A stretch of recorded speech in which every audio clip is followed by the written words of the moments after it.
Nous avons reçu une question de Pierre à propos de la rareté de main-d'œuvre. Pourquoi en sommes-nous rendus là, nous demande-t-il?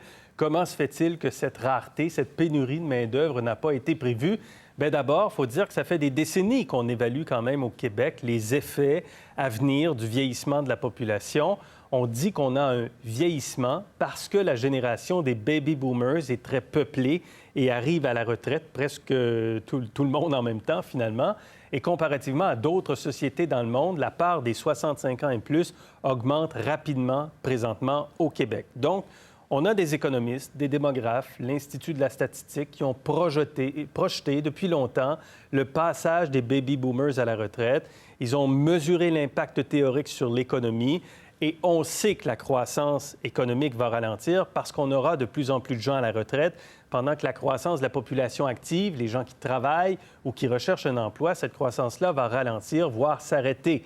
Donc, plus de retraités, moins de croissance chez les travailleurs, ça resserre le bassin de main-d'œuvre et en plus, nous sommes présentement dans une croissance économique qui est plus forte depuis la fin de 2016. Donc, il s'est quand même créé beaucoup d'emplois et c'est venu amplifier ce problème de rareté de main-d'œuvre. Mais il y a une chose qui est claire, les gouvernements tendent à repousser à plus tard certaines décisions fondamentales comme celle de trouver des solutions à long terme pour atténuer le vieillissement de la population, les ajustements dans les compétences, l'automatisation, la productivité, l'immigration, le maintien au travail des travailleurs expérimentés. Toutes les solutions sont connues, mais on n'a pas adopté de mesures très fortes pour faire face à ce problème qu'on voyait pourtant venir.